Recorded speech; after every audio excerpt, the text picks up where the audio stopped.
I'll get us rolling. Hey everyone, welcome back to 22 panels. It has been way too long for me. This is the podcast that aims to examine, explore, and elevate the medium of comics. I am Tyler, back after a little hiatus with my play that I was in, and across the interwebs are Oh, oh, Tad. you, Whoop, you start acting and you're out of web fluid. Yeah. you I couldn't mean, hear it. That was like I one heard it, one but that was thwip and a like puff. A, bad, and Oh, B, there oh are two of us and you only made one thwip. I'm gonna no. I'm gonna get away and kill your Uncle Ben now, Tyler. I'm sorry. That's just the rules of Spider-Man. I will tell you there were two thwips. Maybe one of them wasn't on camera. It and my beard. I got new earbuds in, so they may not be No, picking up the noise. they're not It, beard-friendly earbuds. I don't know. I don't know. But anyway, let's try again. There's Cross the still interwebs. still one dud. That's Still okay. only one. Really? Yeah. I can't do it If anymore. you have an Uncle Ben, I feel bad for him. I Yeah. do not. Okay, good. All right. All right, guys. That's Tad and lucky for Phil. you that you have no Right? Uncle Ben. Not anymore. Oh man. Tad and Phil, how's it going, guys? Oh, it's a weird sort of week. Very weird. Yeah. Yeah. I'm breathing. Uh you're Yep. breathing. That's true. We are alive. That's good. We Mhm. have not been drafted to head over to Iran. Yeah. Probably too old for that. I don't know. Trump wants anybody and everybody. I mean, Well, I think except it's Barron. yeah, Except right. yeah. Oh that, yes, yes, yes. Except But him. He I he think might he might send Eric. oof, Yeah, he's a yep. pill. Uh before we But get to that that's though, three. yeah. Before we get to that, a little bit of comic news. Chainsaw Man is ending this month. I don't know if you guys heard No. about Chainsaw Man calling it quits. Well, not calling it quits. He knew he was going to end it. But let me pull that up. My Yeah, screen. it's one of those where I've obviously know of Chainsaw Man, have Yeah, not read it myself yet, but that's probably gonna be the next thing I start. Just because it's all right, now it's that really it's good. the end is in It sight, yeah. so okay. So it's written by Tetsuki Fujimoto, Uh-huh. and they're going to end with number 232.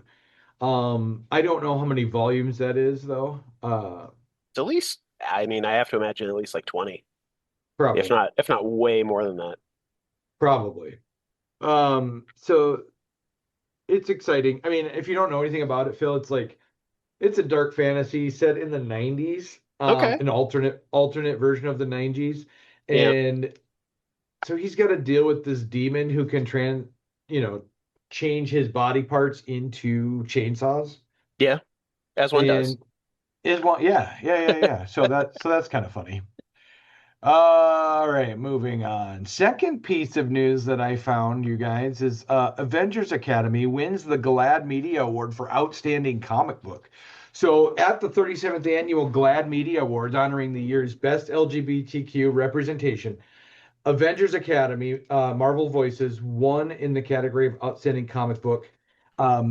This is a digital series that ran for 60 chapters from 24 to 25.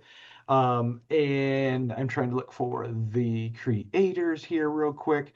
You Namely, did write them down in the notes that I, are I shared. did, but I did, You but got two? now I'm in the article. So uh, Ah, here, so anyway, it's Anthony primarily Oliveira and yeah, Carola Borelli. I'm sure there's more. I was just about to go through them. So like Tad said, Anthony Oliveira for writer. Guest writers Elsa Sunyosin, artist Carola Borelli, Bailey Rosenlund, Pablo Collar, Charles Stewart, Alti Furman Saya, and Mingku Young. But yeah, it's really cool. I'm gonna go pick it up now. I wasn't reading it before, but I will be now. Or I not pick it have up. I I'm have gonna go. read It's some. online. Yeah, Yeah, it's one of the not pick it up. Read it. Marvel Digital. Yeah. The vertical Yep, scroll. Yep. Yep. yep. So what kind of we could spin?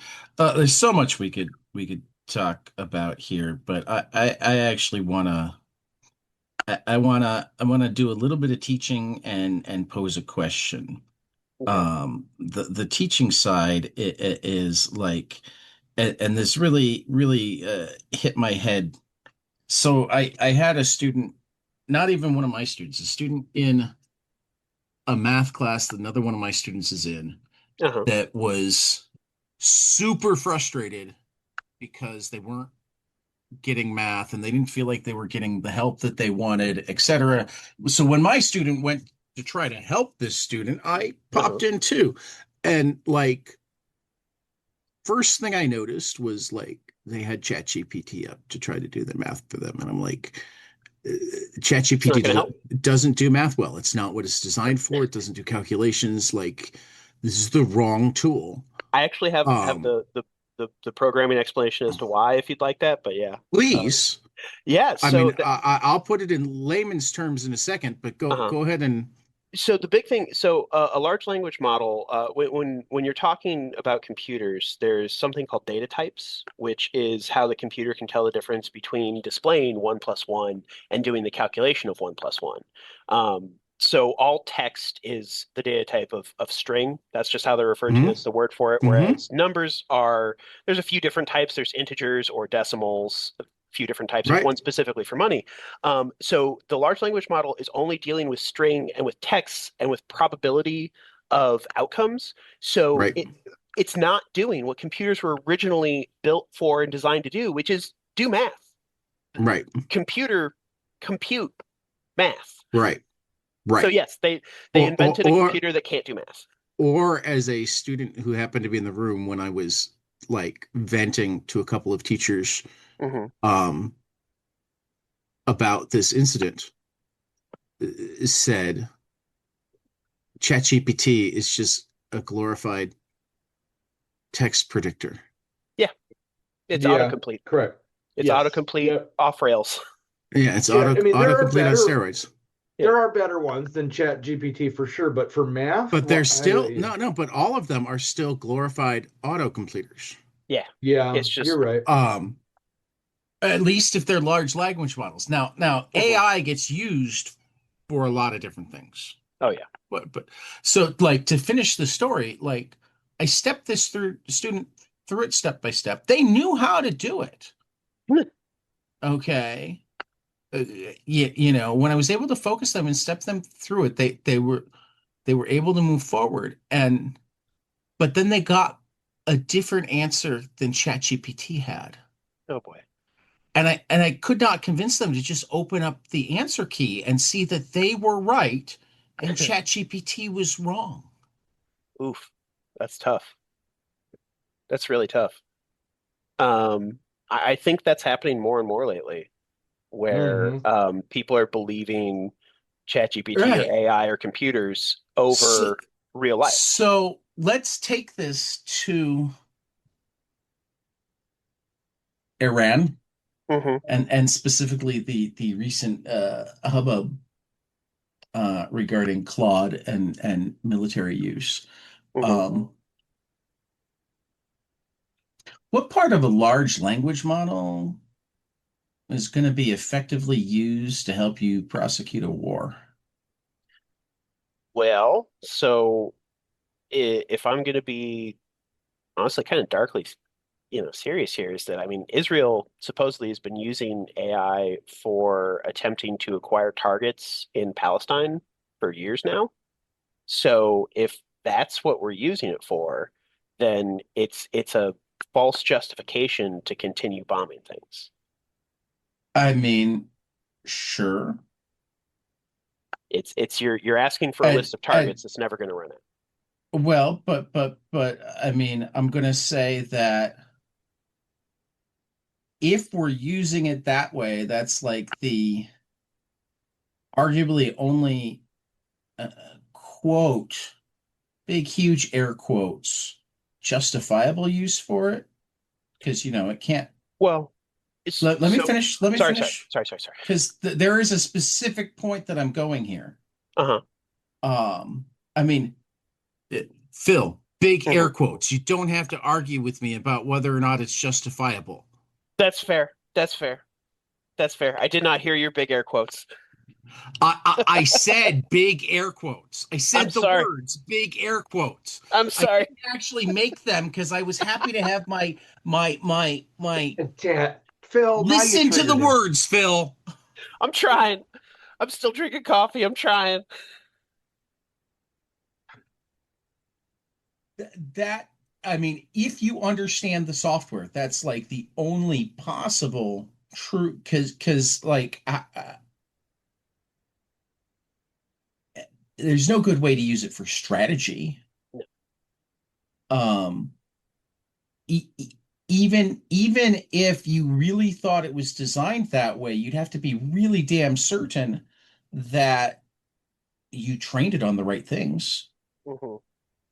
Because if you're training it on the fucking internet, you would have like strategy from every fanfic war novel ever written, given equal weight to like actual war game strategies or real life strategies that have worked or not worked, etc. Hmm. Um, but I'm actually going somewhere way more specific and darker when I talk about the targets. We dropped not one but two Tomahawk missiles on a fucking school. Yeah. A school that used to be part of a military installation that is still adjacent to a military installation, which means that if you were using a large language model software and it was trained on the internet, there is a good chance that it would not understand that it wasn't anymore That it's decommit. Yeah. Yeah. because it would Yeah. have more old data saying A than new data saying B. Right. On top of if it, I don't know how close it is to a military It is operation. close. I mean, Well, what I'm saying is that because it's like the proximity wise, entire it's yeah, the entire base wasn't decommissioned. yeah. Um, so like they're playing this as like the people who are playing this most honestly are playing this as we used old information. Oof. And even they are acknowledging that like it could have been checked. You know, there are a lot of people talking about the office in the Pentagon that was specifically designed to try to avoid this sort of thing was one of the things the Hegseths shot down, Hmm. got rid of, that sort of thing. But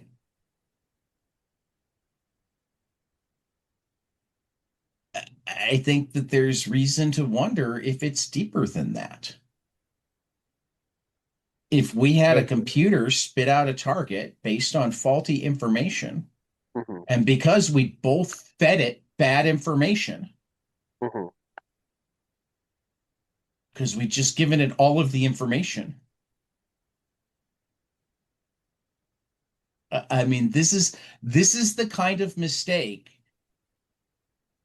that we should expect from AI. Yeah. And But again, because big, huge air quotes around AI. uh-huh. And Like when I hear like the amount of money that the military is putting into large language models to put to use, and I'm sitting there going, what's the added value? We've been doing war games and good ones for a long time. We have massive cyber defense and cyber offense programs. You think that if there were computer programs that could be written to help us execute a war better, they wouldn't have been written by the US military and intelligence apparatus already? You think we have to go to fucking Elon Musk? yeah, I mean that's actually speaking of Elon Musk, I think he's probably one of the well, so what I'm thinking of this in terms of is that to me this is now Silicon Valley slash, tech companies taking a step towards merging with the military industrial complex. They're Not a step. a dive, a deep dive into the deep end of it. But it's Yeah. Also, not a like the deep dive yeah. already happened. Okay. So how would you This phrase is that then, that I guess? I would phrase it as there is no difference Hmm. between Silicon Valley and the military industrial complex. They Yeah. have become a part of it. That's Yeah. what they bought when they Yeah. bought their president. Gotcha. Yeah. Yeah. I could see that. But it's yeah, it's terrifying, honestly. And like right now, the results are 175 school children. Yeah. Though I feel like we've had more friendly fire accidents than I'm used to too. No kidding. You Yeah, know, it's we've had American-made missile defense systems shoot down American planes. it's beyond fucked up. Um, But it's been go back and read. Spencer Ackerman's been on top of this forever. mhm, He didn't specifically write about what I just brought up. This mhm. is purely my speculation. Um, but like the amount of AI investment in Palestinian genocide is ridiculous. Yeah. That's their proving ground.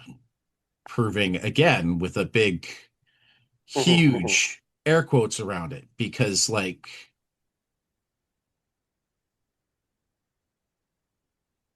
yeah, they've probably knocked out the Hamas infrastructure, but like only because there's almost nothing still standing Yeah. in Gaza. Right. Um, Well, so like rather than having these like stories about oh, this AI company took a stand, or that one didn't, blah, blah, blah. Like, Mhm. can we really talk about what AI is, whether or not it's currently appropriate for military use? And most importantly, does the military know how to use it? Yeah. I mean, no. I think it's clear that Because I certainly don't they don't. trust that Pete Hegseth would. No. No. I mean, I would leap straight to the argument that I don't think there is a good way to use it. No, And I No. mean, because of that, but they what don't know how to use it. but yeah, I mean, this is where I gotta say, like, take off your Pollyanna glasses. You Pollyanna? can't.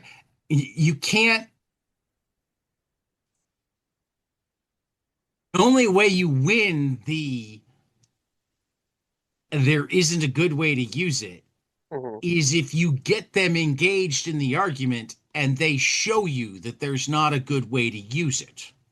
Okay. Until then, you're just being the oh, you The just stick in the mud. Yeah. yeah, Ha! you're the wuss that doesn't have the guts Yes. to do what Yep. needs to be done, blah blah blah. No. Yeah. Until they Argument blow up a school with Well, and some the kids. argument, the I problem mean, is that I think that people who would be of that mindset already, I don't know if they can be convinced. No, they I, can't. I I I mean, understand, which is why they need to be in front of Congress. They need to be in front of everybody Hmm. dude, explaining what they think they're accomplishing, because that's the only way they can be held accountable. Well, and that's quite frankly another thing I worry is the ability to bring accountability to these people. Oh, that's a huge issue, but Yeah. that's why it needs to be the focus. Just saying, Uh-huh. I mean, like again, anybody who understands AI at all, Hmm. or again, what we currently call AI, which is Hmm. so far away from true artificial intelligence that it's not even funny. Sure. Yeah. we're in the Uh, baby stages right now. Mhm. I mean, we were in the baby stages in the 50s. Yeah. All right, guys, Um, let's move on to yeah, comic books. yeah, I have to get going in about an hour, so we should get rolling. yeah. All right. Well, Some new to order straight up, books. straight up new to order. Listen, this first one is near and dear to my heart. My son loved this show when it was on Comedy Network or Cartoon Network, excuse me. This is Ben 10 from Joe Casey and Robert Carey. A fresh take on a 21st century classic, fan favorite Ben 10 returns in an all new series that will appeal to longtime fans and new readers alike. When a mysterious meteor crashes to Earth, 10-year-old Ben Tennyson discovers the Omnitrix, a high-tech alien gauntlet of incredible power and potential. With this device on his wrist, Ben has the power to transform into incredible alien forms, but can he control the power? This looks like it's going to be a final order cutoff of April 13th and will be in shops on May 6th. From who is it? Who put this out? Dynamite. Dynamite. Cool. Next up, we've got that was me. Sorry. Yeah, who's Yeah, got I expected concrete? it to be Tyler. Concrete Stars Over Sand #1 from Paul Chadwick and Dark Horse. The Eisner Yeah. Harvey and Reuben Award-winning Concrete is back with a five-part story of amnesia, wilderness, and suspense. Concrete has entered the desert and not come back. Larry and Maureen are frantic. Reports come that he is wandering the nearby arid mountains covered with blood, attacking people. Concrete, lightning struck, confused, roams a frightening world he can't understand. Roars tear across the sky. A strange globe rises. His body is sheathed in stone. He thinks he is being hunted. People are a threat.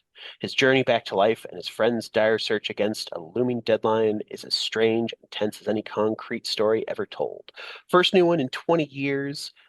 This is coming back again from writer-artist Paul Chadwick and Dark Horse.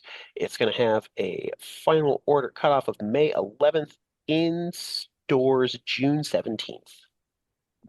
Awesome. I'm very excited for that.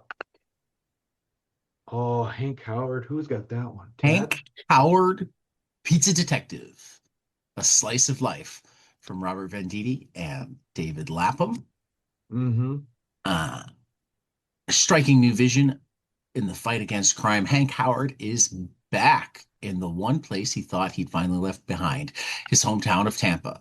But unfortunately for Hank, pizza crime doesn't take a vacation. Before he knows it, he's knee-deep in his first homicide case, facing down lawyers, locking lips with a long-lost flame, punching pirates, and dodging bullets as he races against time to solve his first ever homicide case. Final order cutoff is April 6th, in stores on May 6th from Bad Idea. Hey, can I ask a question about Pizza Detective? Has this been a long going series? Because I just picked up a recent new run of it. Is that the beginning of it, or because I just started reading it? Um, so What's this like? What's the history behind Pizza Detective? I know there there's been a were few before. well, I think there's only been one two-issue series that came out on its own Okay. to stores, Okay. but it had been backup stories in a few other books, and then it was one of the first Bad Idea Kickstarters. So Okay. there's a nice hardcover with a lot of these. So I've like actually read all of these because they were released as part of the Kickstarter. Um, but now they're doing them as single issues with Okay. Okay. full covers and stuff. Because I really enjoyed the two issues that I've bought Hmm. so far. Yep. And then yeah, then I saw this. I'm like, oh, cool. Yeah. So, all right. All right. Tyler, you want to give us Hellboy. the double We're gonna do Hellboy some shot? double Hellboy. Hellboy in the BPRD, the Monster of Nivola. This is a one shot from Mike Mignola, Christopher Golden, and Danielle Serra.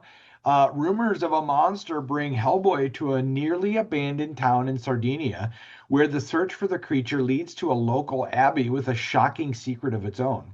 Writer Christopher Golden and artist Danielle Sarah join Mike Mignola in exploring the meaning of true monstrosity in this standalone Hellboy one shot. This is going to be final order cutoff of May 18th and will be in stores June 24th from Dark Horse. So now I'm going to jump over to Hellboy in Love, Obsidian #1. This is Mike Mignola, Christopher Golden, and Alex Nieto from Dark Horse. Anastasia is called to Crete when an excavation team unearths a tomb with striking similarities to engraved skulls stolen from her by a witch in India. The trail for proof of the mysterious Soren Artia society may not have gone as cold as she thought, but danger still lurks behind every turn. This is going to be in shops May 11th, or excuse me, final order cutoff May 11th, and in shops June 17th. Ba-dum-ba. All right. Next up, we've got If Destruction Be Our Lot #1 from Matthew Rosenberg, Mark Elijah Rosenberg, art by Andy McDonald and Francesco Segala. Series premiere: Humanity is extinct, and all that remains are the robots who once helped us. The robots who once helped us are now happier now, doing their work without human interference. But not Abe. He believes there must be something more out there. After nearly getting killed, he's determined to wander the earth until he finds it, or gets recycled trying. Brilliant artist Andy McDonald and adequate writers Mark Elijah Rosenberg and Matthew Adequate Rosenberg. writers. Is that what it says? It does say, and brilliant artists, adequate writers bring you an ongoing sci-fi adventure about finding purpose, holding on to hope, and really lonely robots. It's going to have a final order cutoff of April 13th in stores May 6th from Image Comics. I wouldn't throw that shade. It was in the solicit, I swear.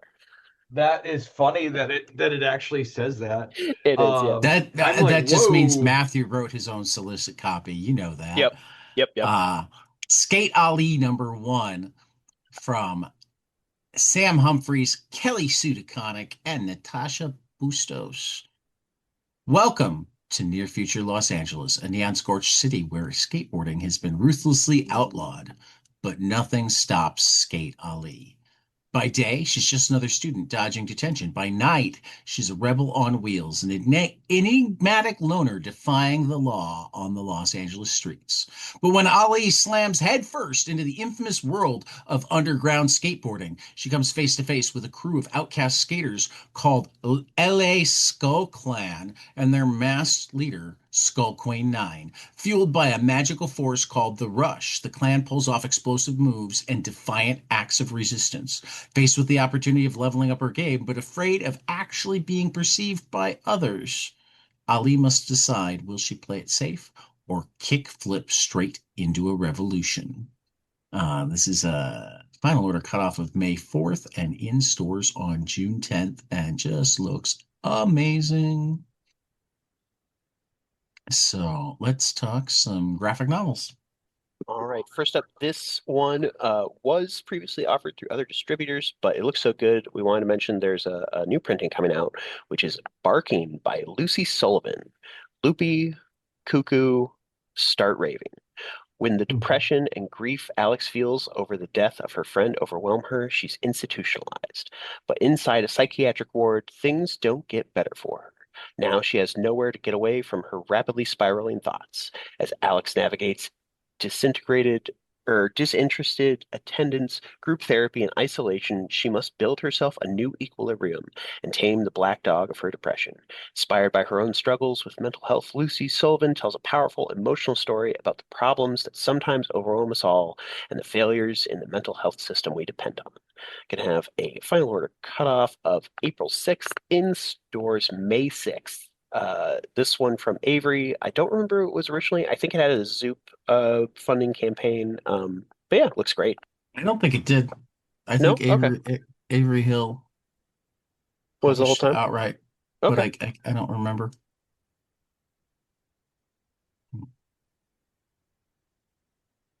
All right. Everglade from Carlos Glide. Gonzalez. Oh, Everglide. Everglide. Oh, yep. Everglide. Sorry.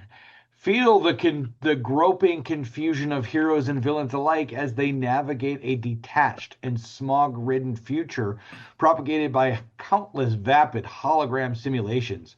When a middle-aged alcoholic stumbles upon a council that jacks him into a long-shuttered digital swampscape, he sees a fragment of beauty in a vast bog of unknowns. Will he be able to hold on to it or be engulfed in chaos? You'll be able to smell the burning ozone and hear the low-level hum of advanced cybernetics when you read Carlos Gonzalez's mind-bending cyberpunk saga Everglide. This is going to be final order cutoff of March 30th and will be in shops June 24th from Floating World. The Odyssey, a graphic novel deluxe edition from Gareth Hines. Bold imagery and an ear tuned to the music of Homer's epic poem, award-winning graphic artist Gareth Hines reinterprets the ancient classic as has never been told before. Fresh from the triumphs of the Trojan War, Odysseus, king of Ithaca, wants nothing more than to return home to his family. Instead, he offends the sea god, Poseidon, who dooms him to years of shipwreck and wandering, battling man-eating monsters, violent storms, and the supernatural seductions of sirens and sorceresses. Odysseus will need all his strength and cunning and a little help from Mount Olympus to make his way home and seize his kingdom from the schemers who seek to wed his queen and usurp his throne. Gareth Hines masterfully reinterprets a story of heroism, adventure, and high action that has been told and retold for more than 2,500 years. This is in stores on May 12th with a final order cutoff of April 13th from Candlewick. Oracles. Who's got oracles? Me. Okay. Oracles from Olivia Sullivan. When the everyday becomes overwhelming, our protagonist begins to travel through the world to find wonder in a true escape and to discover more about themselves.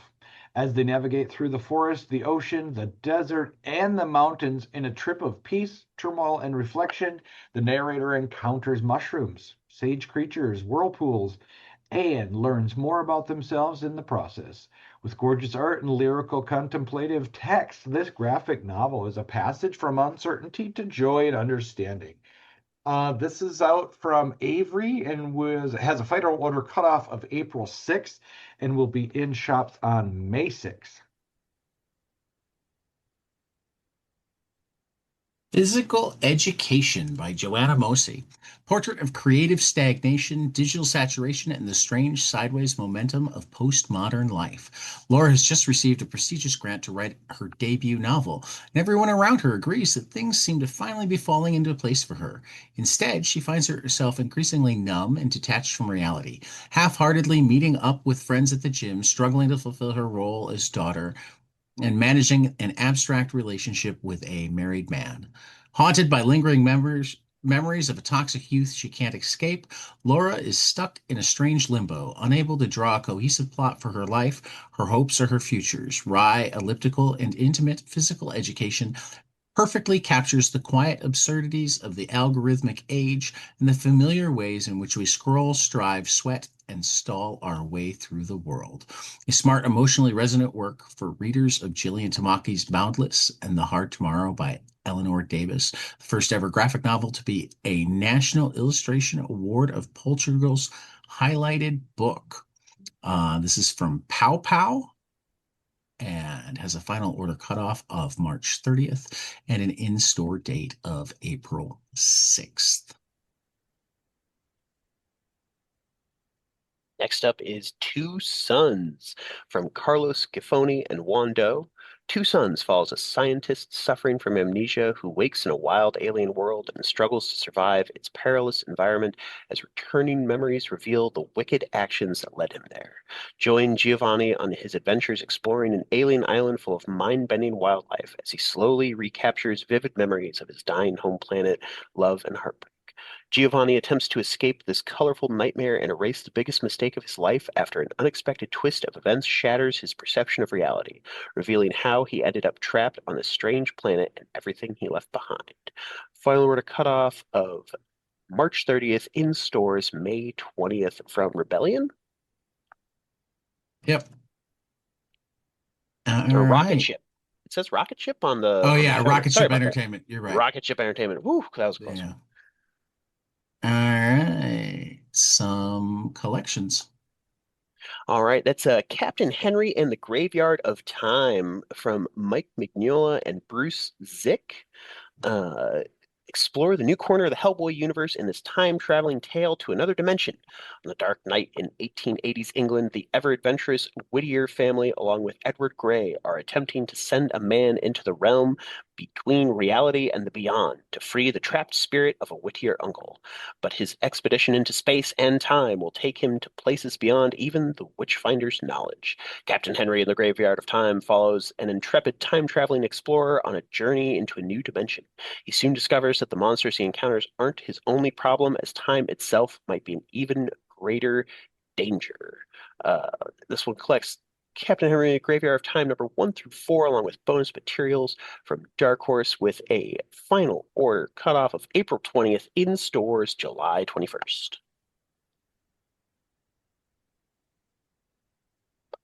All right. Devil on My Shoulders from Kyle Starks and Peter Kowalski. Ted, can you scroll down a little bit? Thank you. All right. Something terrible has happened. For 40 days, she was tortured by 5 men and left for dead. But she will get her revenge, and each and every one of them and it will be bloody. And events that takes her on a strange and violent supernatural path of payback through bizarre encounters with an ex-hitman, sadistic art enthusiast, and literal devils. A new dark humor 4-issue series from the creators of Where Monsters Lie, Carl Starks and Peter Kowalski. That's perfect for fans of The Crow and revenge horror and violent, well-deserved retribution. This is from Dark Horse. Final order cutoff of April 13th and will be in shops July 14th. Galaxy of Madness Omnibus. In the far-flung, thrilling future of the 41st century and on the other side of the galaxy, a swashbuckling space archaeologist, Vigil Virgo, is on the cusp of learning a universe-shattering secret in this four-color fantasy. But she'll have to dive into the abyss where no human was ever meant to go. To do it, the question is what happens when she emerges from the other side. This is written by Magdalene Visaggio with art by Michael Avon Oming and Victor Santos, coming out from Mad Cave with a final order cutoff of April 13th in stores on May 6th. Yeah, that one looks So really good. who wants to go through the final order cutoffs? I Be a Final little will. quiet. Okay. All right. Final order cutoffs for this week, March 23rd. Avatar: The Last Airbender, the Kyoshi Warriors #1. Ted, do you read the creators as well? I do. Okay, from Brendan Hong and Belbessa from Dark Horse. Blood Squad 7 I yearbook also number generally say the day that it's coming out. May 6th for Avatar. Blood Squad 7 yearbook #1 from Joe Casey and Paul Fry from Image will be in stores April 15th. Brownfield Action Family will be from Ted May from Uncivilized on April 27th. Civil War Unmasked from Christos Gage and Edgar Salazar from Marvel on May 6th. Corpse Night from Michael Chavez and Matthew Roberts and Rico Renzi from Image on April 22nd. Fireborn from Kurt Pyers and Franklin Jonas and Patrick Mulholland from Image on April 15th. Excuse me, I'm losing my voice. Let me take a drink.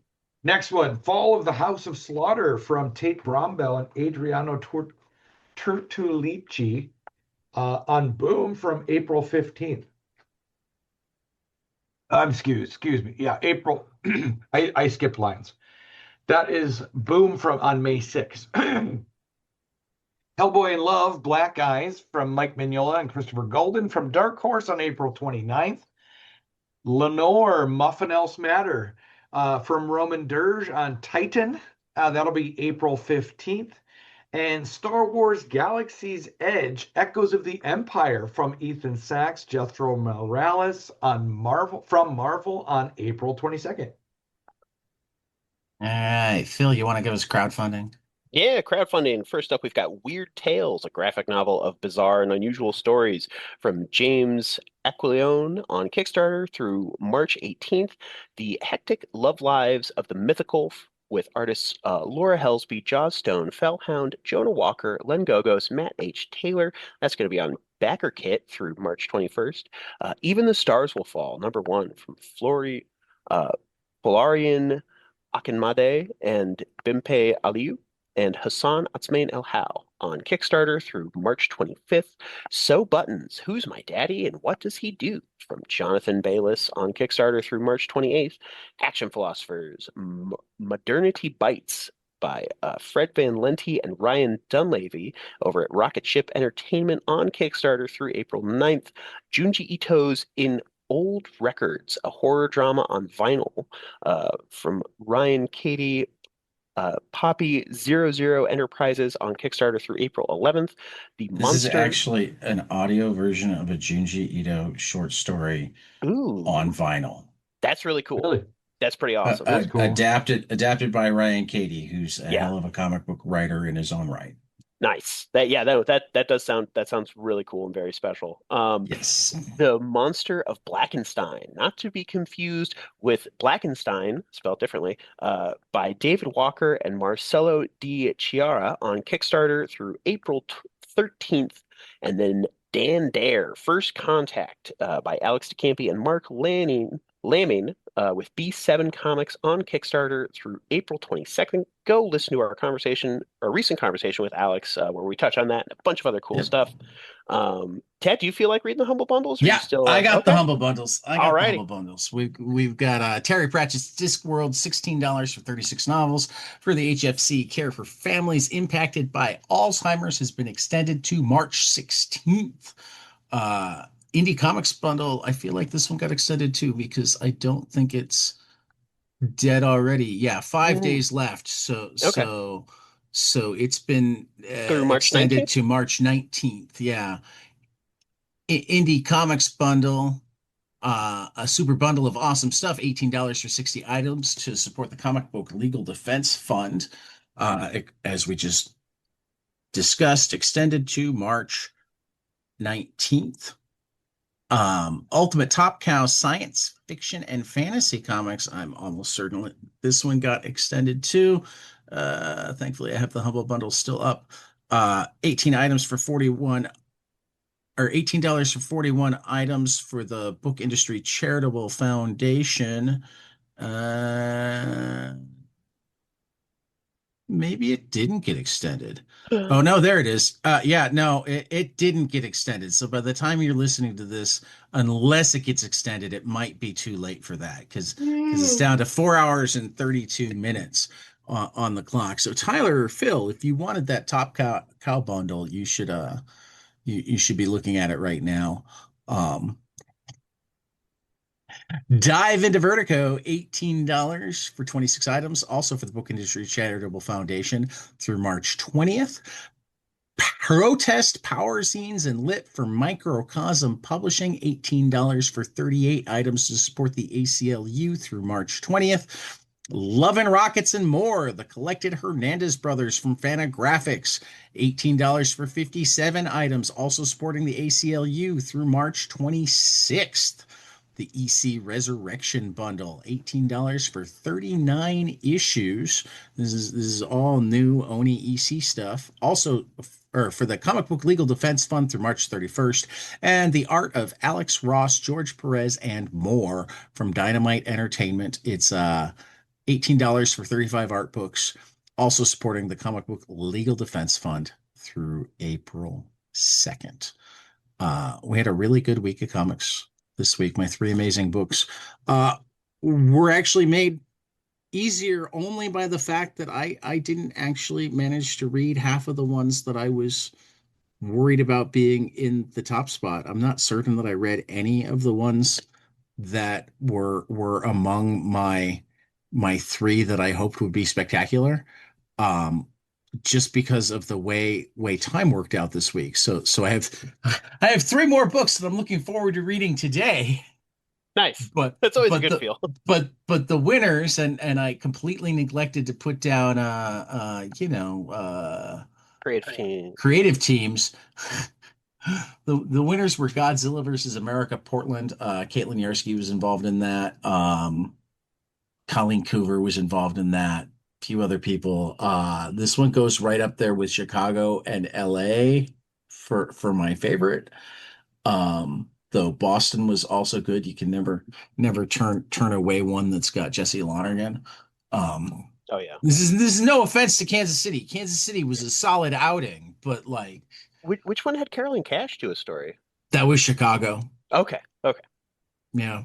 Chicago had Carolyn Cash and Ezra Clayton Daniel, and LA had Dave Baker, and Boston had Jesse Lonergan. Like, Wow. Yeah.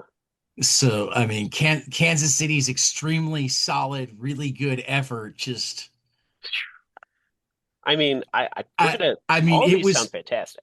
they are all fantastic, but essentially, like the only knock on Kansas City is that it's a really amazing Godzilla comic book rather than like having any part of it that like breaks the bounds of what people normally think Mm. about when they think comics. Merely a great Godzilla story. Right. Exorcism at Buckingham Palace is the new Hannah Rose May, and let me look up the artist really quick because the art was fantastic. Ooh, Um, that sounds really fascinating just from a it's title alone. it's it's. I mean, I can't say for certain that it's a sequel to her Exorcism at 1600 Pen, which was Oh, It also really it good. is not a sequel, but I mean it's in that same vein that she Right, did, you know. yeah, right.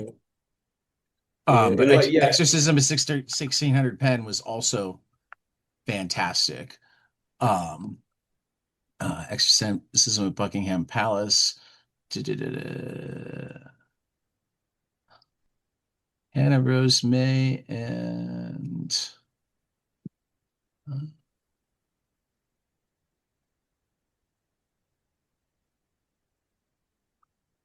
um, of course we're yeah, struggling. hold when are It you going on. to tell us about the damn artist? it does Oh, look there we go. like solid art, that's for sure. It's from IDW, so if we're jumping Uh, to Ramsey, what's the first name? Is we I'm just seeing had character names before this, but yeah, but I just saw the last name referred to like the full Kelsey Ramsey. okay. Yeah, yeah, um, yeah. No, it was a like everything you want in a first issue, as was Tiger's Island #1 from Patrick Kindlon and EPHK from Image. I have that in my pile. The cover with those blank faces looks really interesting. Yeah, it's Yeah, good I'm stuff. excited to read it. that one looks pretty good to me. I actually just checked out on Hoopla, so yeah, Yeah, I'm gonna give that one a read. it's good stuff. Nice. So, Phil, take a walk. Oh yeah, I did get to Die Loaded #5 on release day, and it was a really great issue. It's so much tension with the story of this one, and absolutely incredible layouts from Stephanie Hans that was supposedly unasked for. She just went for it, which makes it even cooler, in my opinion. Yeah. Yeah, I am definitely chomping at the bit a little bit for the conclusion of this arc and figuring out who the rest of the party is at this point. or the last member, I guess, because there's just one more to go. And yeah, it's absolutely thrilling. I read a lot of Blue Period this week, which both has me thinking about art and like wanting to think and talk about art more than anything else going on at, in the world or at my job or anything like that. And it feels really good to be like plugged in and really flying through a series. Like, I mean, I read this is a similar pace that I read From Hell at, of just here's a big book and I'm reading it continuously pretty much all at once. I've been it's been a while since I've had like a long comic series that is completely new to me to just dive into, and Dive. it's been Yeah, wonderful. Yeah. Just that's de-screening a cool. little bit. Yeah, you know. All those sorts of things. And with that, Ted, you're still Still becalmed. it's is Sadly, still becalmed. at the risk of is there a certain naval blockage that is Uh, contributing to this? no idea, but there is spring break coming up, so hopefully I'll Okay, manage there we go. to do some then. Yeah, so I jumped from having read like 2.5 chapters of Blue Period to 26 chapters, which Whoa. yeah, well when there's only four, that's through I started volume 7 last night. So jumped from cracking into volume 1 to read 6 whole volumes this past week. And I think yeah, I'm pushing towards I don't know if I'll hit 17 by next week or the week after, but yeah, that's thanks to my local library. It's the physical reading that gets me to go faster. All right, some great responsibility. We've been talking about this series behind the series for a long time. I was lucky enough to get to meet Mikhail Fief at CXC last year, and Ooh. now I'll have an excuse to get off my ass and drag him on the show. Let's talk some Copra Round One. Um, Well, I guess the first big question is it pronounced Copra or Copra? I I think thought it's that Copra. too. I thought it was Copra, but I was going to Okay. ask you guys because I'm like, I don't know. But yeah, it's cool. I I mean, I think I said the word Copra to Mikkel and didn't hmm get corrected, Okay. but That's certainly something official. I didn't manage to make it to his talk, so I don't know like how he voluntarily pronounced it. So Okay. yeah, Yeah. how about that? So okay. yeah. Well, before we dive into Suicide Squad, I mean Cobra, uh, Well, it's not. There's It does have Suicide Squad elements. it does yeah, on And I this don't read. think that was an accident. No, and that jumped out at me on the first read. This time, it definitely feels like Suicide Squad meets Doom Patrol, you know, Yeah, um, yes, yep. with that other references built into. right. Um, Um, I mean, I feel like it winds up getting deeper than any of those. oh yeah. But Correct. It does. Yep. but my biggest thing, and one of the things that I want to talk more with Mikkel about is like I forget if it's in the introduction to book one or if I read it somewhere else that he talked about um what if I were to try to do a book like Kirby and not like Kirby as in like Kirby style or whatnot, but Mhm. like Kirby as in Kirby speed. Breaking the You know, Kirby barrier. I just did whatever I had to do it at, and probably not even Kirby speed because Kirby speed was like 6 pages a day, and Yeah, it I was think he was nuts. shooting for like three. Yeah, But he was also, I think, doing all of the color and inking as well.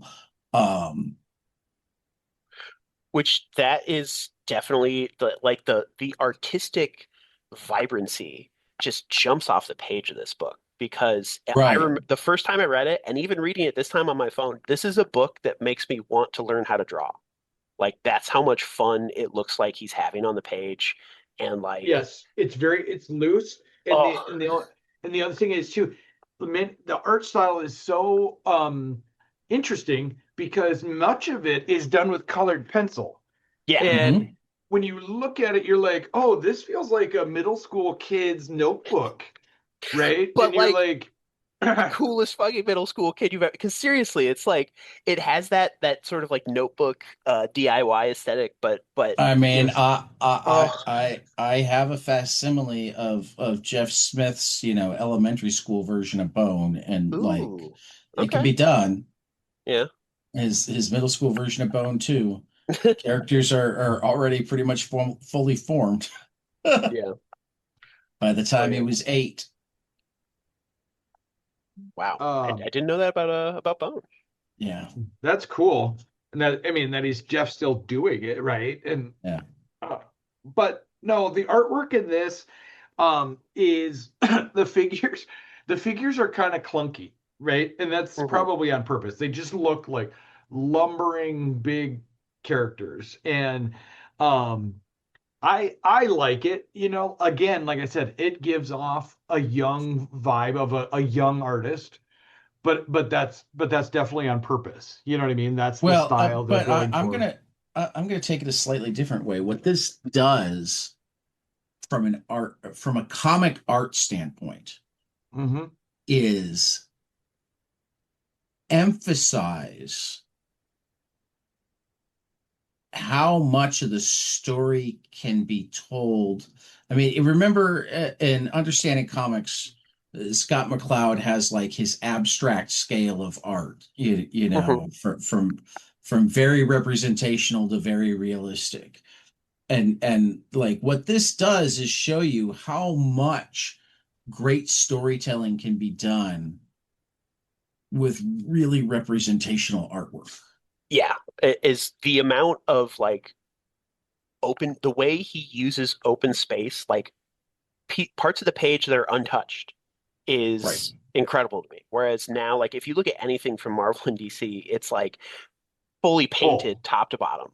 So the Right. amount of yeah. like bare page open space that he uses is And it's still an incredible. action superhero comic. Exactly, yeah. It's like he's blending together abstraction and minimalism and Great. I'm going to show ultra you guys this violence. this page here where Yeah. we've got a whole bunch of Yep. frames that are kind of thrown together like postcards on a Uh-huh. table, Right. and then the background is just a solid white. Hmm. Right. Um, and yeah, it feels it gives it a certain feeling for sure because these Hmm. aren't standard panels. I mean, sure, on a couple pages, standard panels, but Yeah. not But when actually Right. when he uses even the layouts, the combination of like non-traditional shaped layouts and like those action ones where the panels are all sloppy together, and then just having like three tiers of like progressive images, it's also great. It's Well, you know, and like every line is dedicated to storytelling. yes, 100%. I mean, what makes this comic really special and makes it become even more special the deeper you go is every line is dedicated to storytelling. Hmm. Both You text know, and art. right. It's in some ways like the most minimalist action comic you could possibly make. Pretty much, yeah. Yeah. It's yes, hard for me to think of. that's a good Um, way to putting Yeah. it. and like it, because of that, it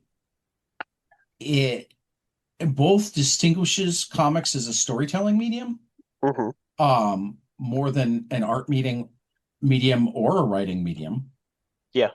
Um, and it it makes a statement about what the real essential parts of that storytelling are. Yeah. Yeah. That makes a lot of sense because it is Because focused. the acting is there. Yeah. I mean, is it is I mean, and like even as I was about to say it, I went, oh, here's another person that's often understated in their acting, just in Oh yeah. different ways. I was about to say, is it as profound as Elsa Chartier? Maybe not. But then I went, Elsa Chartier also tends to be kind of minimalist. How Yeah. often do we talk about profound acting with Hmm. really detailed, realistic art? Yeah, it can get harder because sometimes the more detail you put into it, like the less The more ambiguity there is. Human yeah. faces are hard to read. Exactly, yeah. Whereas when you have that Um, the cartooning that's just like I clear mean, and minimal, you can get the I am expression. both autistic and work in autism education. We Hmm. use a lot of comics and or emoji type things to help kids understand and pick up on emotions. Absolutely, yeah. Um, You yeah. know, I think the acting, I mean, one of the big things for me, I mean, again, his between his use of layouts and his like panel progression of seeing like uh what is a chaotic like the first issue where the bad guys jump the van and it's just complete chaos, but it is so cool looking and so fun, and you know what's happening the whole time. That's another thing that's great, is that the storytelling comes through and it's clearly conveyed, and you're not guessing. well, I mean, this is where I go like I know Tyler and I have talked about this once or twice. Like, um, Lone Wolf and Cub is one of my favorite comics ever, Mhm, and certainly one of the most beautiful comics ever drawn. mhm. Um, but in terms of fight scenes, I like Usagi Yojimbo more because I always know which character is which. Okay. Yeah, I can see that. I can understand that for In sure. kinetic fight scenes in Lone Wolf and Cub, I Hmm. sometimes have to look really carefully to figure out which one is our Ronin and which one is the one that he's fighting against. That's not a problem when it's a rabbit and a fox. I think, I mean, yeah, when it's a detailed style and it's in black and You know what I white. mean? Yeah, no, I do. Well, and same with this, where when all of the character designs are totally different, Right, and unique. right. And I The love, characters were clearly designed to yeah, never have a problem knowing who was who. yeah. And I also love how some of the more like generic looking designs were the people who got killed instantly. Right. Like I mean, The red shirts. yeah, the obvious I mean, Dr. Light knockoff. yeah, definitely one of the things that I would talk to Mikkel about Hmm. um is like how much time did you spend putting together your characters initially to make them so that Hmm. like talk about the pre-series prep. Yeah. You know, because part of this is that, you know, essentially, you know, use a Matt Madden term, the constraint you put on yourself was you wanted to work at a really high speed. Yeah. But But even when working in constraints, you then have to put together the right toolbox. And in this case, a lot of that toolbox is character and world design that you know that you can use quickly. So talk Hmm. to me about how you thought about your your character designs. Um, yeah. So Mikhail, if you're listening, that's like maybe not question Talk, one, but an early question. tell us That's about An it. that's early question question, should you ever that's come on question the zero. show? Oh yeah. Yeah. Yeah. I mean, Well, hey, I was gonna say, guys, I have to go at 9. I have to okay. jump off. I mean, Well, that's then good. we that becomes a I mean, Well, particularly real quick, because we're real quick. planning on going through all of Copra. Okay, good. I was just about to ask, are we doing volume two next week? Yeah, I hope so. I hope so. yeah, no, no, I'm on board. we'll do it Hell all. yeah. It's done. There's no Yeah. reason not to just go around a week. The Yeah, rounds, remember I round love one, that too. round two. Yeah, that Love is that they're cool. rounds. Because it's like a fight. Yeah. It's right. rounds in a fight. It's a You know, as yeah. far as like I said, I made the joke that it's Suicide Squad, but it's not. It's better. It's not, it's more. Yeah, It's It yeah. better. It honestly, sorry. It works from a little bit of that premise, Hmm. but the characters are deeper. oh yeah. The there's more ambiguity about what they're being asked to do Hmm. and whatnot. Like, and I thought it was a great decision that they didn't open with, oh, we're putting this team together. Hmm. Team's already there. If Team's anything, already there. they open with They taking the team apart. Right, yeah, Yeah. they explained and then they right, went back, right? Honestly, right. having read this, it kind of ruins Suicide Squad for me. Like I look at Suicide Squad and I'm like, I don't really get it. And I know that there's supposed to be a huge, great Ostrander run in the 80s and stuff, but I'm like, every Suicide Squad I look at, and I'm like, this is just shitty Copra, you know? Right. Right. Yeah. And I know where this is kind of silly, but I'm just going to point out my favorite frame because we were talking about Uh-huh. frames and Uh-huh. artwork. Where I'm new to Copra, so I don't know character names yet. But I don't, I'm not new to Copra, and I don't manage to where she I rips recognize it by chase, yeah. the tank man, right? She Oh takes him and just yeah. rips him off Yeah. the tank. That was He's so good. half tank, half man. And Yep. and if you did you notice where the gun is on the tank when he's shooting? I It's think so. coming right out of his crotch area. It looks More or less. hilarious. It looks hilarious. Oh yeah. No, Uh, my favorite page was probably when the count guy was mind warping the big bad guy and he was like turning into a circle of himself. That scene was awesome. this is kind of just nitpicky, but I don't enjoy the kind of taupish background throughout this. Hmm. I'm just a little bored. I like it. It's Do interesting. you? It's yeah. I mean, it's unique. It's a it's a background color that I don't see very often. So then it I becomes kind of Copra don't even flavored. notice half the time. And I Okay. think that's part of the point. Yeah, Yeah, I mean, it just I can see looks that. like Yeah. the color of the page to me at that point. Like Right. that's what he's drawing on. But yeah, I mean, it's not throughout the whole thing, so I shouldn't say that. But that's fair. Yeah, But I mean enough. that goes back to what I was saying before. Like every line has a purpose. Yep. yeah, Um, yep, so like I yeah, mean, yeah. It's what cool, Phil. color That's they Yeah. awesome. tell you to make your walls when you're getting your house ready to sell? Yeah. Right? That's the background, unless there's a reason for it not to. hmm hmm And then he'll put something else there. You Okay. know. At least that's kind of my take. And I didn't manage to do as deep of a dive this week. So like these are all thoughts that I've had for ages, not like finely honed ones. But that's kind of my Well, take is that I yeah. I'm Yeah. excited for round two for sure. Heck yeah. Yeah. Um, I do like it that they call them rounds. That's really cool. I had Yeah. to make sure I was reading the right thing because I hmm went back because there's a number of Copra stuff in Global Comics where I'm There like, is is. this the hmm I'm like, there's the Right. Master Collection, Death of I think Copra. the Master Uh, Collection has the original 3 rounds because it didn't start at Image. Yeah. Started It was independent. yeah, self-published, pretty sure. Rue's mailing them Right. out to put to a Right. list. Yeah. yep. And then So I think it was yeah. Sorry. We should probably just wrap up. yeah, we've got lots of time to talk Copra. Yeah. So let's get into 3 books we hope will be spectacular. Uh Dead Teenagers #1 from Jude Ellison S. Doyle and Caitlin Yarsky, friend of the podcast from Oni Press. Just looks awesome.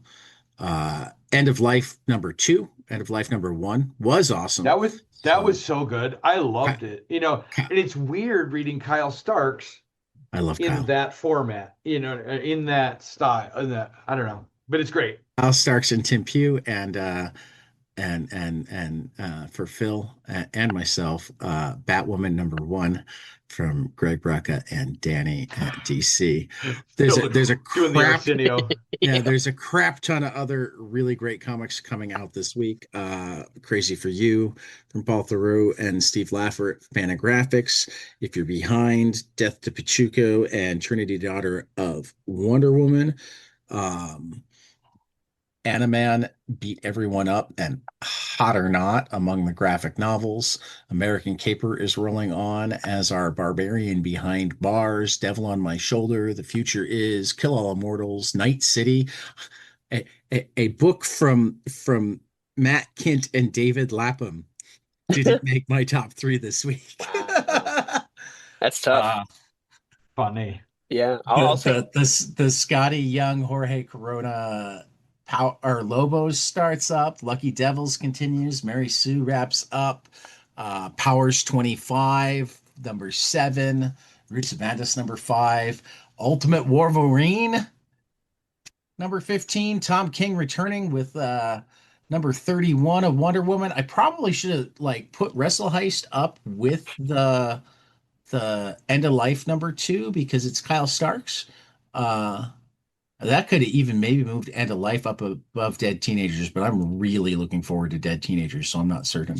So yeah, really, really good book week comics. Phil, And Oh what yeah. is your giant size trade waiter pick? That's going to be Don't Forget Your Briefcase by Elliot yo, I'm Rail doing. and Philip Sevey at Mad Cave. Uh, Yeah, that one. I've got to read that one. I mean, I know So you said good. it was great, it's and great. the premise sounds uncontested. Also super excited for Batwoman number 1. Also say Animan sounds ridiculous. I'm going to have to read that one at some point too. Yeah. Looks so bonkers.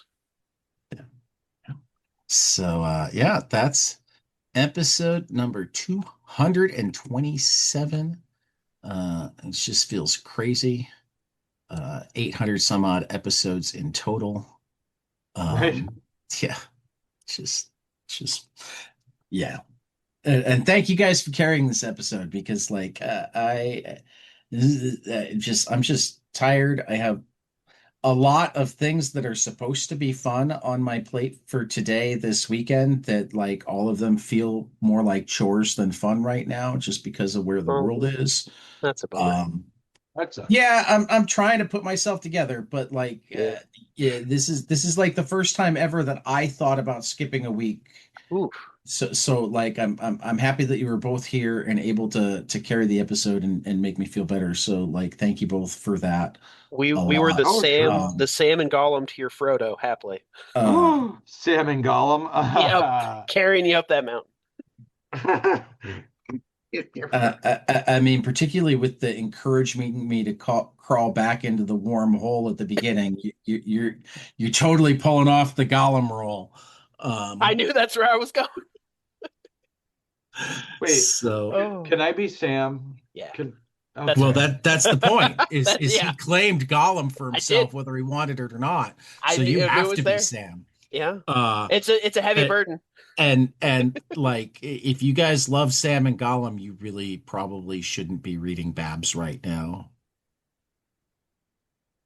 Hey, before we go, do you guys read a web comic called Tonks or I've Twonks? I've Twonks. I think I've that heard of sounds it, but I familiar. don't think I've read it. Yeah. Well, they had a recent strip. It's a comic strip, and Mhm. a recent one of Sam and Frodo in Mount Doom at the edge, and Frodo going, "Oh, I forgot the ring in Riverdale or Oh, in the Shire. We have to go yeah. back." And Sam shoving him off That's the funny. edge. That's pretty good. And he goes, "Whoops." All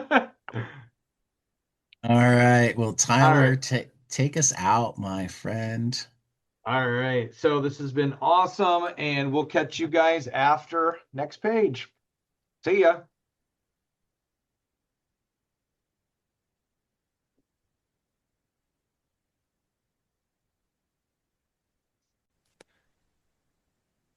And now, the next page, brought to you by. The Nexus Vault, your new home for comics, cards, and collectibles in Southwest Minnesota. Located at 109 East Main Street in Laverne, the Nexus Vault is where longtime fans and new readers alike can dive into comics, trading cards, toys, and all things geek culture. Whether you're chasing key issues, building a deck, or just looking for a place that gets fandom, the Nexus Vault has you covered. You can reach the shop at 507-858-8914. You can email us at the Nexus Vault Laverne. That's the Nexus Vault, LUVERNE at gmail.com. Or you can check us out online at thenexusvault.com. And also Modern Age Comics, Yeah, 2214 East Algonquin Road, Algonquin, Illinois, 60102. The new shop of Psycho Comicology. Come and pick up your comics, pick up your geek stuff. Just talk comics. I might be there. Who knows?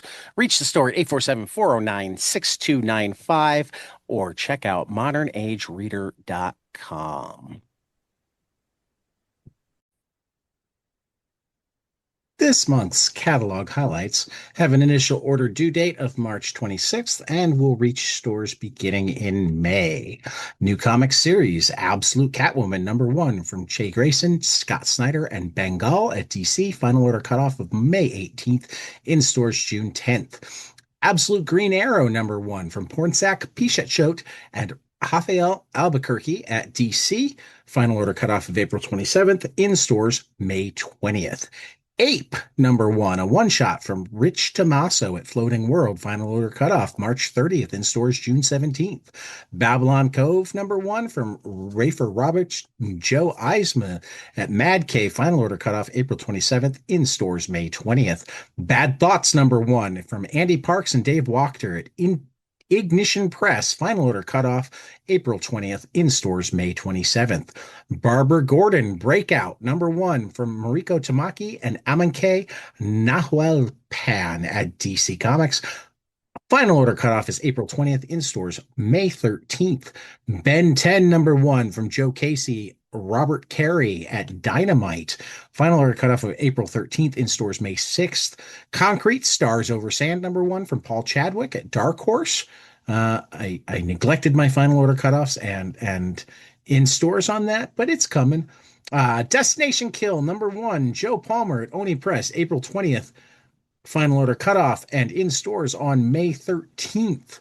Dog Tag #1 from Mark Russell and PJ Holden at Mad Cave. Final order cutoff is April 13th, in stores May 6th. Imperia #1 from David K. Wilson and Jacques Salmon at Rocket Ship Entertainment. Final order cutoff March 30th, in stores May 6th. Fall of the House of Slaughter #1 from Tate Bromble and Adriano Turtolici at Boom Studios. Final order cutoff March 23rd, in stores May 6th. Godzilla vs. America Texas from Matt Frank and various other artists at IDW. Final order cutoff is April 6th, in stores May 13th. Hank Howard Pizza Detective, A Slice of Life #1 from Robert Venditti and David Lapham from Bad Idea Comics, in stores May 6th with a final order cutoff of April 6th. Hellboy and the BPRD, The Monster of Nivola, one shot from Mike Mignola, Christopher Golden, and Danielle Serra at Dark Horse.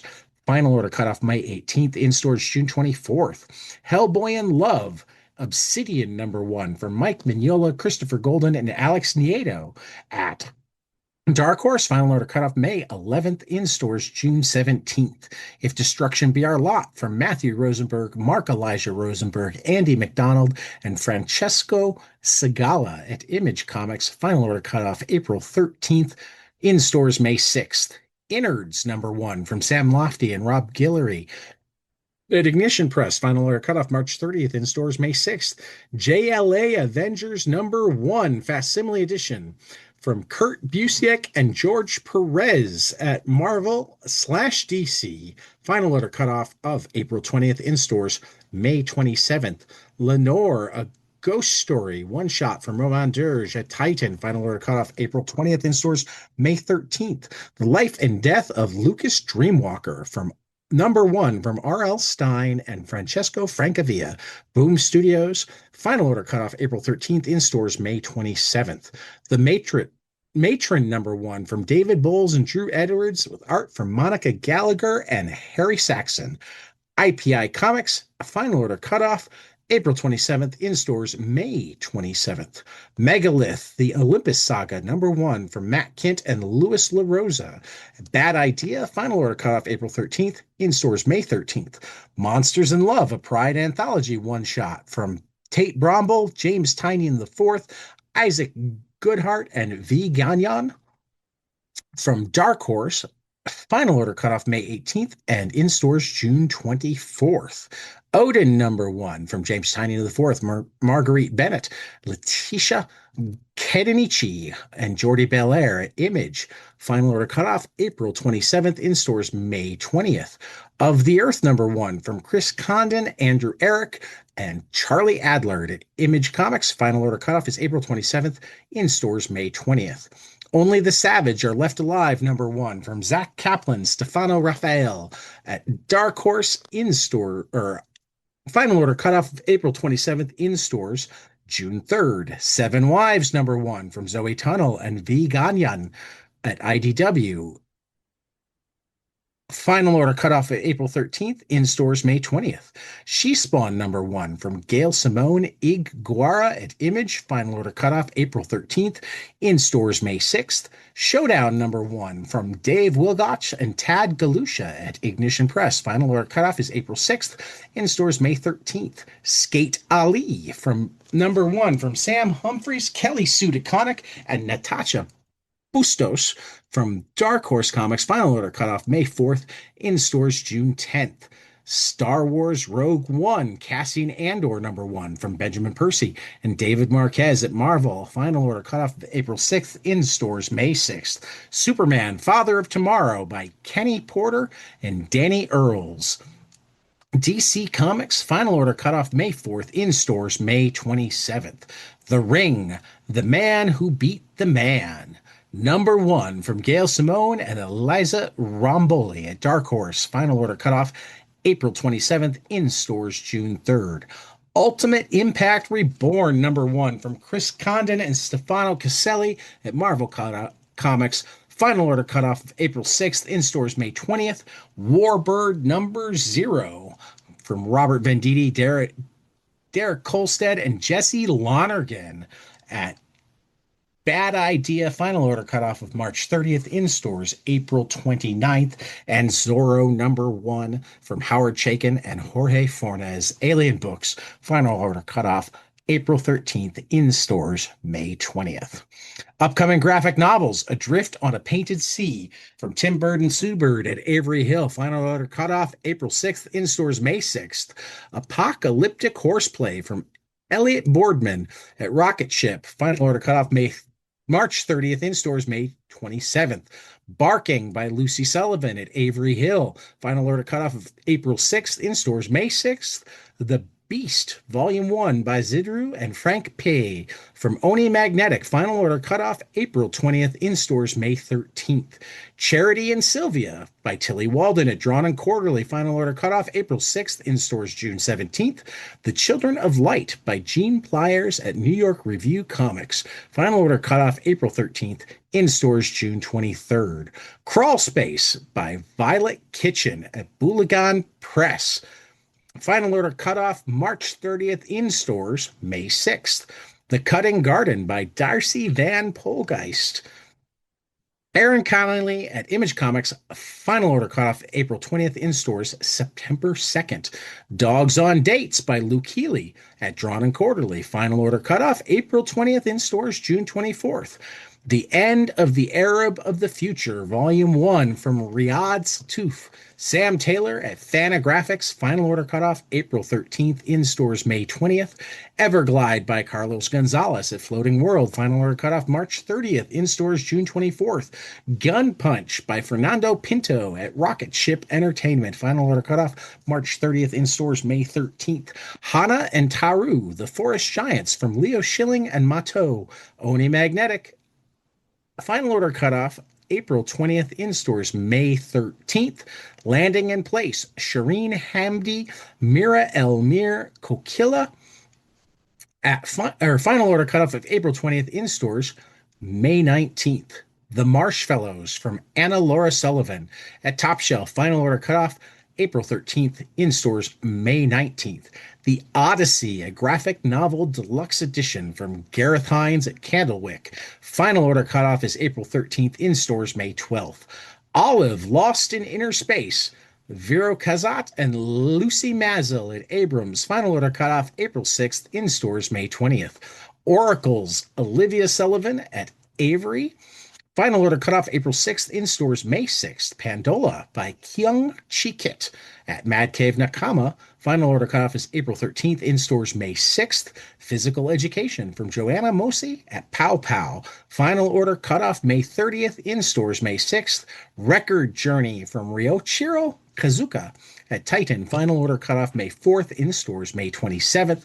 School for Extraterrestrial Girls, Volume 3, Girls in Space from Jeremy Whitley and Jamie Naguchi at Papercuts, final order cutoff at April 20th, 7th, in stores May 20th. See You in Memories by Pen So at Mad Cave Nakama Press, final order cutoff of April 20th, and in stores May 13th.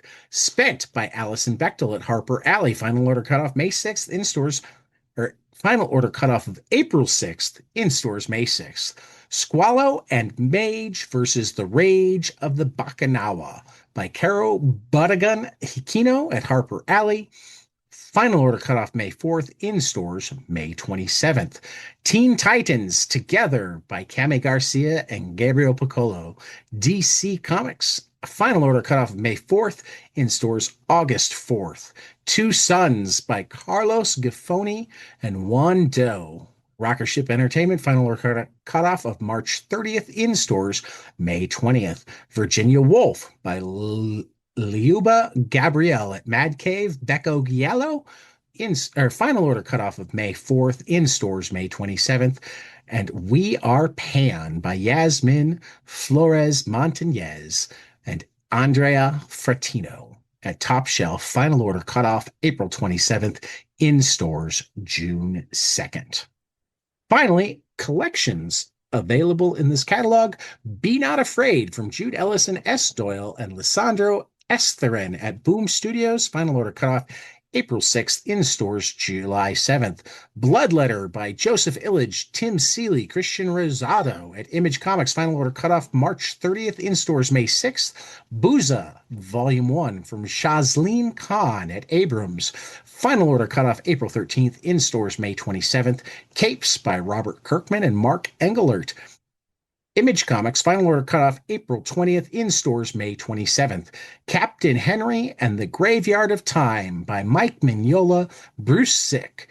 Dark Horse Comics, final order cutoff April 20th, in stores July 21st. Colossal Volume 1 by Rutul and Diane Truk at Abrams, final order cutoff March 30th, in stores May 6th. Devil on My Shoulder by Kyle Starks and Peter Kowalski at Dark Horse Comics, final order cutoff of April 13th, in stores July 14th. Die Loaded, Volume 1 from Kieran Gillen and Stephanie Hans at Image Comics, final order cutoff of March 30th, in stores May 6th. Dust to Dust by J.G. Jones and Philip Bram at Image Comics, final order cutoff of April 20th, in stores May 27th. Elf Quest, The Hidden Years Gallery Edition from Wendy Peeney and Richard Peeney at Dark Horse Comics, final order cutoff of April 13th, in stores July 14th. Galaxy of Madness, The Mortal Machine from Magdalene Visaggio, Michael Aving Oming, and Victor Santos at Mad Cave, final order cutoff of April 13th, in stores May 6th. Hector Plasm, Volume 1, Born into Night Battles, Benito Sereno, Nate Bellegrade, Derek Hunter at Image Comics, final order cutoff of April 20th, in stores May 27th. Hellboy and the BPRD, 1955 to 1957. Mike Mignola, Mike Norton, Chris Roberson, Brian Chirillo, and Sean Martinborough at Dark Horse Comics, final order cutoff April 13th, in stores July 14th. Hulk Smash Everything by Ryan North and Adam Kubert at Marvel Comics, final order cutoff April 27th, in stores July 7th. Liquidator from Peter Milligan and Peter Kowalski at Mad Cave, final order cutoff April 27th, in stores May 20th. Our Soot-Stained Heart, Joni Hogg and Stippen Morian at Mad Cave, final order cutoff April 13th, in stores May 6th. Powers 25, Volume 1 from Brian Michael Bendis and Michael Avon Oming at Dark Horse Comics, final order cutoff is April 6th, in stores July 7th. Star Trek Red Shirts from Christopher Cantwell and Megan Levins at IDW, final order cutoff of April 6th, in stores May 12th. Tank Girl Motherload slipcase set from Alan Martin, Warwick Johnson Cadwell, Jim Mahfood, Rufus Dayglow, and Ashley Wood at Titan, final order cutoff of April 20th, in stores May 13th. Toxic Avenger Volume 3, Toxic Goes to Washington by Matt Bors and Fred Harper at Ahoy Comics, final order cutoff of April 27th, and in stores August 19th. And Where Does the Rainbow End from Francesco Perillo and Stefano Carticelli at Mad Cave, final order cutoff April 20th, and in stores May 13th.